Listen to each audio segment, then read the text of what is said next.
কল্পনা করুন আপনি দাঁড়িয়ে আছেন আর হঠাৎ পায়ের নিচে মাটি ঢেউয়ের মতো দুলতে শুরু করলো।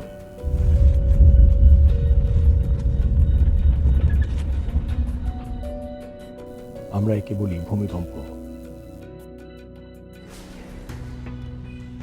কিন্তু আপনি কি জানেন প্রতি বছর পৃথিবীতে প্রায় 5 লক্ষ ভূমিকম্প হয়, আর এর মধ্যে 1 লক্ষ আমরা অনুভব করতে পারি আর ক্ষতি করে মাত্র 100টি। বাকিগুলো কেন হয় আর মাটির নিচে কি ঘটে? 2011 সালে জাপানের ভয়াবহ ভূমিকম্পটি এতটাই শক্তিশালী ছিল যে এটি পৃথিবীর ভরের বিন্যাস বদলে দিয়েছিল। ফলে পৃথিবী আগের চেয়ে সামান্য দ্রুত ঘুরতে শুরু করে এবং আমাদের একটি দিনের দৈর্ঘ্য 1.8 মাইক্রোসেকেন্ড কমে যায়। অর্থাৎ সময়ের হিসাবে পৃথিবী এখন একটু ফাস্ট।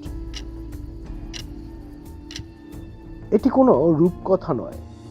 বিজ্ঞানীরা আবিষ্কার করেছেন যে ভূমিকম্পের সময় ফাটলগুলোর ভেতরে প্রচণ্ড চাপে পানি বাষ্পীভূত হয়ে যায়।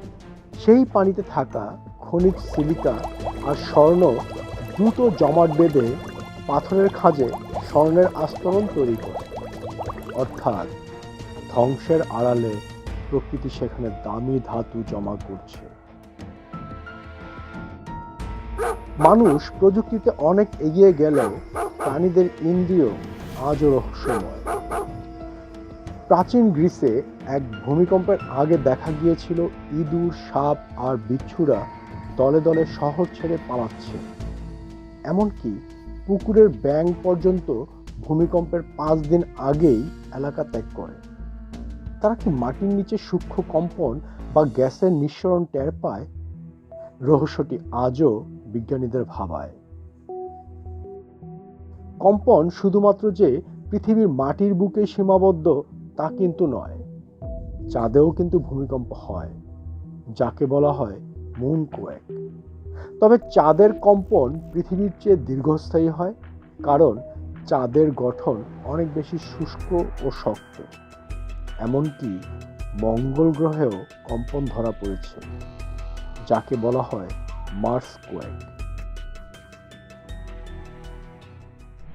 ভূমিকম্প প্রকৃতির এক অনিবার্য অংশ। এটি যেমন রহস্যময় তেমনি শক্তিশালী। আমরা একে থামাতে পারবো না, কিন্তু সঠিক জ্ঞান আর পূর্ব প্রস্তুতি দিয়ে অনেক অনেক জীবন বাঁচাতে পারি। কারণ প্রকৃতি যখন কথা বলে আমাদের উচিত তা শোনার জন্য প্রস্তুত থাকা।